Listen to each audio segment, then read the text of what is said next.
ಸುಚಿತ್ರಾಳ ಒಂದೊಂದೇ ಸ್ಟೋರಿಗಳು ಹೊರಗಡೆ ಬರ್ತಾ ಇದಾವೆ. ಸಿದ್ದಾಪುರದ ವಸಂತ್ ನಾಯ್ಕ್ ಕೊಲೆ ಪ್ರಕರಣಕ್ಕೆ ಸಂಬಂಧಪಟ್ಟಂತೆ ಬಗೆದಷ್ಟು ತೆರೆದುಕೊಳ್ತಾ ಇರುವಂಥದ್ದು ಸುಚಿತ್ರ ಪುರಾಣ. ಕಮಲಾಕರ ಭಟ್ಟನ ಜೊತೆ ಸೇರ್ಕೊಂಡು ಕಮಲಾಕರ ಭಟ್ಟ ಪ್ರೇಯಸಿಯ ಬೆಚ್ಚಿ ಬೀಳಿಸುವಂತ ಚರಿತ್ರೆ ಇದೆ. ಬಗೆದಷ್ಟು ತೆರೆದುಕೊಳ್ತಾನೆ ಇದೆ. ಏನೇನು ಅನಾಚಾರ ಮಾಡಿದ್ಲು, ಎಂತ ಕಂತ್ರಿ ಕೆಲಸ ಎಲ್ಲ ಮಾಡಿದ್ಲು ಅಂತ. ಅಪ್ರಾಪ್ತ ವಯಸ್ಸಿನಲ್ಲೇ ಪ್ರೀತಿಗೆ ಬಿದ್ದಿದ್ಲು ಸುಚಿತ್ರ.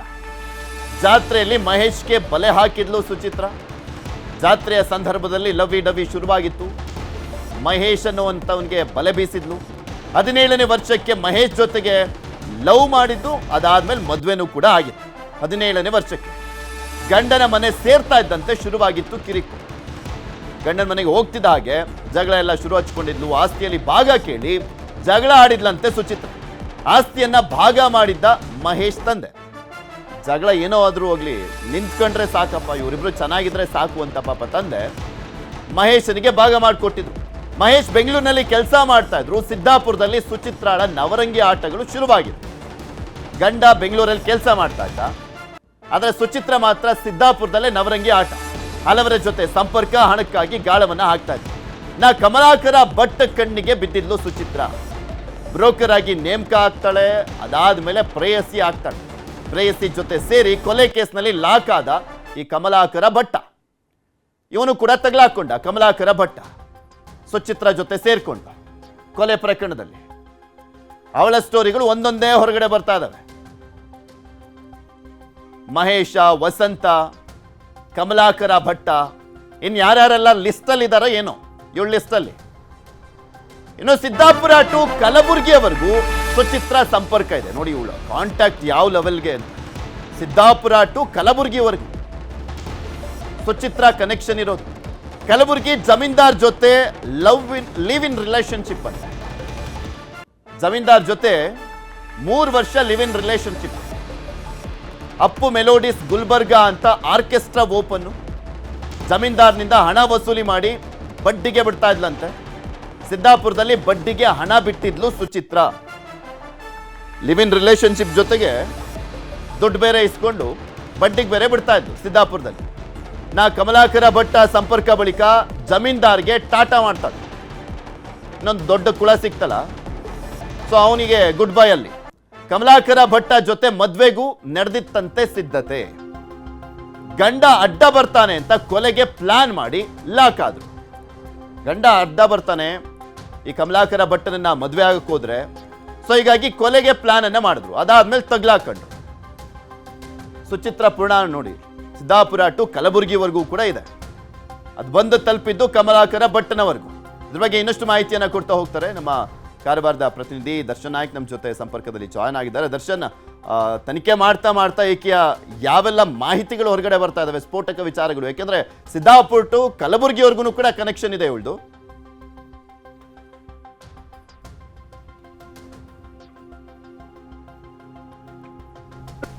ದರ್ಶನ್, ಧ್ವನಿ ಕೇಳಿಸ್ತಾ ಇದ್ರೆ ಸುಚಿತ್ರ ವಿಚಾರಕ್ಕೆ ಸಂಬಂಧಪಟ್ಟಂತೆ ತನಿಖೆ ಯಾವ ರೀತಿಯಾಗಿ ನಡೀತಾ ಇದೆ? ಆಕೆಯ ಇನ್ನಷ್ಟು ಸ್ಫೋಟಕ ಮಾಹಿತಿಗಳು ಹೊರಗಡೆ ಬರ್ತಾ ಇದಾವೆ. ಪೃಥ್ವಿ, ಉತ್ತರ ಕನ್ನಡ ಜಿಲ್ಲೆಯ ಸಿದ್ದಾಪುರದ ವಸಂತ್ ನಾಯ್ಕ್ ಕೊಲೆ ಪ್ರಕರಣಕ್ಕೆ ಸಂಬಂಧಪಟ್ಟಂತೆ ಈಗಾಗಲೇ ಕಮಲಾಕರ್ ಭಟ್ ಗ್ಯಾಂಗ್ ಇವತ್ತು ಅಂಧರಾಗಿರುವಂತದ್ದು. ಅದ್ರ ಜೊತೆಗೆ ಮುಖ್ಯ ಆರೋಪಿ ಸುಚಿತ್ರಾ ಕೂಡ ಅಂಧರಾಗಿರುವಂತದ್ದು.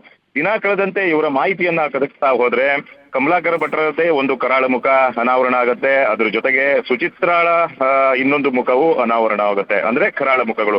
ಇವರ ಕ್ರೈಮ್ ಬ್ಯಾಕ್ ಗ್ರೌಂಡ್ ದಿನಕ್ಕೊಂದು ರೀತಿಯಲ್ಲಿ ಈಗ ಹೊರಬರ್ತಾ ಇರುವಂತದ್ದು. ಈಗ ಇದರಿಂದ ಏನು ಸಿದ್ದಾಪುರದಿಂದ ಕಲಬುರಗಿಯವರೆಗೂ ಈಕೆ ಕಾಂಟ್ಯಾಕ್ಟ್ ಅನ್ನ ಇಟ್ಟಿದ್ಲು. ಅಲ್ಲಿ ಒಬ್ಬ ಶರಣಬಸಪ್ಪ ಎನ್ನುವಂತಹ ಒಬ್ಬ ಜಮೀನ್ದಾರನ ಜೊತೆ ಅನೈತಿಕವಾದಂತಹ ಒಂದು ಸಂಬಂಧವನ್ನ ಇಟ್ಟಿದ್ಲು. ಅದು ಯಾವ ಸಂದರ್ಭದಲ್ಲಿ ಏನಪ್ಪಾ ಅಂದ್ರೆ ಗಂಡನ ಜೊತೆಗೂ ಸಹ ಏನು ಚೆನ್ನಾಗಿದ್ಲು, ಅದ್ರ ಜೊತೆಗೆ ಕಮಲಾಕರ ಭಟ್ಟನ ಜೊತೆಗೂ ಚೆನ್ನಾಗಿದ್ಲು. ಈ ಮಧ್ಯೆ ಶರಣಬಸಪ್ಪನ ಜೊತೆಗೆ ಅನೈತಿಕ ಸಂಬಂಧವನ್ನ ಇಟ್ಟಿರುವಂತದ್ದು. ಇದು ಕಮಲಾಕರ ಭಟ್ರಿಗೆ ಗೊತ್ತಾಗತ್ತೆ. ಈ ಸಂದರ್ಭದಲ್ಲಿಯೂ ಕಮಲಾಕರ ಭಟ್ ಮತ್ತು ಸುಚಿತ್ರಾ ಜೊತೆ ಮನಸ್ತಾಪ ಎದುರಾಗತ್ತೆ. ಹಾಗೆ ಅದನ್ನ ಮತ್ತೆ ಆಕೆ ತನ್ನ ಹಣ ಆಸ್ತಿ ವಿಚಾರವಾಗಿ ಕಮಲಾಕರ ಭಟ್ಟದ ಜೊತೆಗೆ ಒಂದಾಗ್ತಾಳೆ. ಅದ್ರ ಜೊತೆಗೆ ಕಲಬುರಗಿಯ ಶರಣಬಸಪ್ಪ ಜೊತೆಗೆ ರಿಲೇಶನ್ಶಿಪ್ ಅನ್ನ ಬಿಟ್ಟು ಈ ಕಡೆ ಬರ್ತಾಳೆ. ಹೀಗೆ ಒಂದೋ ಎರಡೋ ಗೊತ್ತಿಲ್ಲ, ಸಾಕಷ್ಟು ರೀತಿಯಲ್ಲಿ ಈಕೆ ವಂಚನೆ ಪ್ರಕರಣದಲ್ಲೂ ಭಾಗಿಯಾಗಿರುವಂತದ್ದು. ಆದ್ರೆ ಯಾವುದೇ ಪ್ರಕರಣಗಳು ಪೊಲೀಸ್ ಠಾಣೆಯ ಹಂತದವರೆಗೂ ಹೋಗಿರ್ಲಿಲ್ಲ. ಕೆಲವೊಂದು ಮರ್ಯಾದೆಗೆ ಅಂಜಿ ಇಲ್ಲಿನ ಜನರು ಆಕೆಯ ಮೇಲೆ ಯಾವುದೇ ರೀತಿಯ ದೂರನ್ನ ಕೊಡಲು ಮುಂದಾಗಿರ್ಲಿಲ್ಲ. ನಾವು ಆರಂಭದಿಂದಲೂ ನ್ಯೂಸ್ 18 ವರದಿ ಮಾಡಿತ್ತು ಏನಪ್ಪಾ ಅಂದ್ರೆ ಸುಚಿತ್ರಾಳ ಬಗ್ಗೆ ಸಾಕಷ್ಟು ಆರೋಪಗಳು, ಬಲವಾದ ಆರೋಪಗಳು ಕೇಳಿ ಬರ್ತವೆ. ಕೇವಲ ಕಮಲಾಕರ್ ಭಟ್ ಮಾತ್ರ ಅಲ್ಲ, ಇದರ ಜೊತೆಗೆ ಸಾಕಷ್ಟು ಜನರು ಇದ್ದಾರೆ ಎನ್ನುವಂತ ಬಗ್ಗೆ ಅದು ಈಗ ದಿನಕ್ಕೊಂದು ರೀತಿಯಲ್ಲಿ ಮಾಹಿತಿ ಕೆರಕ್ತಾ ಹೋದಂತ ಸಂದರ್ಭದಲ್ಲಿ ಈಗ ಸತ್ಯ ಆಗ್ತಾ ಇರುವಂತದ್ದು. ಈ ಬಗ್ಗೆ ಜಿಲ್ಲಾ ಪೊಲೀಸ್ ವರಿಷ್ಠಾಧಿಕಾರಿ ಎಂ ದೀಪನ್ ಅವರು ಒಂದು ಮಾಹಿತಿಯನ್ನ ಕೊಟ್ಟಿರುವಂತದ್ದು ಏನಪ್ಪಾ ಅಂದ್ರೆ ಹೇಳಿಕೆಯನ್ನ ಕೊಟ್ಟಿದ್ದಾರೆ. ಸುಚಿತ್ರಾ ಯಾರಿಗೆ ಬ್ಲಾಕ್ ಮೇಲ್ ಮಾಡಿರ್ಲಿ ಅಥವಾ ವಂಚನೆ ಮಾಡಿರ್ಲಿ, ಯಾವುದೇ ಪ್ರಕರಣದಲ್ಲಿ ಯಾರೇ ಏನಿದ್ರು ಅವರು ನೇರವಾಗಿ ನಮ್ಮ ಠಾಣೆಗೆ ಬಂದು ನಮ್ಮ ಜೊತೆ ದೂರನ್ನ ಕೊಡ್ಬೋದು. ಯಾವುದೇ ಮರ್ಯಾದೆಗೆ ಅಂಜುವಂತ ಅವಶ್ಯಕತೆ ಇಲ್ಲ. ಅದ್ರ ಬಗ್ಗೆಯೂ ನಾವು ತನಿಖೆಯನ್ನ ಮಾಡ್ತೇವೆ ಎನ್ನುವಂತಹ ಒಂದು ಮಾತನ್ನ ಈಗ ಜಿಲ್ಲಾ ಪೊಲೀಸ್ ವರಿಷ್ಠಾಧಿಕಾರಿಯರು ಹೇಳಿರುವಂತದ್ದು. ಅದರ ಬೆನ್ನಲ್ಲೇ ಈಗ ಒಂದೊಂದು ಪ್ರಕರಣಗಳು ಬೆಳಕಿಗೆ ಬರ್ತವೆ. ಆದ್ರೆ ಇದುವರೆಗೂ ಯಾವುದೇ ರೀತಿಯಾದಂತಹ ದೂರು ಸಲ್ಲಿಕೆ ಆಗಿಲ್ಲ ಎನ್ನುವಂತಹ ಒಂದು ಮಾಹಿತಿ ಕೂಡ ಲಭ್ಯವಾಗಿರುವಂತದ್ದು. ಅವ್ರ ಫೋನ್ ಎಲ್ಲ ಚೆಕ್ ಮಾಡಿದಾಗ ಇನ್ನೂ ಯಾವ್ದಾದ್ರು ಡೀಟೇಲ್ಸ್ ಸಿಗ್ತಾ ಇದೆಯಾ? ಯಾಕೆಂದ್ರೆ ಅಟ್ ಎ ಟೈಮ್ ಮೂರ್ ಜನನ್ನೆಲ್ಲ ಮೇಂಟೈನ್ ಮಾಡ್ತಾ ಇದ್ಲಲ್ಲ ಅವಳು. ಬರೀ ಮೂರೇನಾ ಅಥವಾ ಇನ್ನೂ ಜಾಸ್ತಿ ಇದ್ವು ಅಂತ? ಖಂಡಿತವಾಗ್ಲು ಪೃಥ್ವಿ, ಸಿದ್ದಾಪುರದಲ್ಲಿ ಅವಳೇ ಯಾವಾಗ ಮದುವೆಯಾಗಿ ಬರ್ತಾಳೋ ಮಹೇಶ್ ನಾಯ್ಕ ಜೊತೆಗೆ ಅಂದಿನಿಂದಲೂ ಅಂದ್ರೆ ಮಾರನೇ ದಿನದಿಂದಲೇ ಈಗ ಹತ್ತಾರು ಬಣ್ಣಗಳು ಬಯಲಾಗ್ತಾ ಇರುವಂತದ್ದು. ಯಾಕಂದ್ರೆ ನಾವು ಸ್ಥಳೀಯವಾಗಿ ಅಲ್ಲಿಯ ಬಗ್ಗೆ ಮಾಹಿತಿಯನ್ನ ಕೆದಕಿದಾಗ ಸಾಗಪ್ಪ ಇವಳ ಬಗ್ಗೆ ಮಾತಾಡೋದೇ ಸಾಕು ಎನ್ನುವಂತ ಬಗ್ಗೆ ಜನರು ಮರ್ಯಾದೆನ ಅಂಜಿ ಹೊರಗಡೆ ಹೋಗ್ತಾ ಇರುವಂತ ಮಾತುಗಳು ಕೇಳಿ ಬರ್ತಾ ಇರುವಂತದ್ದು. ಯಾಕಪ್ಪ ಒಂದು ಹೆಣ್ಣಾಗಿ ಒಂದು ಹೆಮ್ಮಾರಿಯಾಗಿ ನಡ್ಕೊಳ್ತಾ ಇರುವಂತ ಒಂದು ಮಾತುಗಳು ಕೇಳಿ ಬರ್ತಾ ಇರುವಂತದ್ದು. ಯಾಕಂದ್ರೆ ಒಂದಲ್ಲ ಎರಡಲ್ಲ ಪರಪುರುಷರ ಜೊತೆ ಸಾಕಷ್ಟು ವಂಚನೆ ಪ್ರಕರಣದಲ್ಲಿ ಭಾಗಿಯಾಗಿ ಈ ಬಗ್ಗೆ ಅಂದ್ರೆ ಮೊಬೈಲ್ ಅನ್ನ ಈಗಾಗಲೇ ಪೊಲೀಸ್ ವಶದಲ್ಲಿ ಇದೆ. ಅದರ ಬಗ್ಗೆಯೂ ಕೂಡ ತನಿಖೆ ಆಗ್ತಾ ಇರುವಂತದ್ದು. ಅದ್ರ ಜೊತೆಗೆ ಈ ಮರ್ಡರ್ ಪ್ರಕರಣದಲ್ಲಿ 3 ಮುಸ್ಲಿಂ ಧರ್ಮೀಯರು ಇದ್ದಾರೆ. ಅವರು ಕೂಡ ಒಂದೇ ಒಂದು ಕಾಲ್ಗೆ ಈಕೆ ಅವರು ಇವಳ ಜೊತೆ ಬಂದಿರುವಂತದ್ದು. ಹಾಗೆ ಮುಸ್ಲಿಂ ಧರ್ಮೀಯರ ಜೊತೆಗೆ ಇವಳ ರಿಲೇಶನ್ಶಿಪ್ ಏನು ಎನ್ನುವಂತ ಬಗ್ಗೆಯೂ ಕೂಡ ಈಗ ತನಿಖೆ ಆರಂಭವಾಗಿರುವಂತದ್ದು. ಪೃಥ್ವಿ, ಓಕೆ, ಧನ್ಯವಾದ ದರ್ಶನ್ ನಿಮ್ಮೆಲ್ಲ ಮಾಹಿತಿಗಾಗಿ.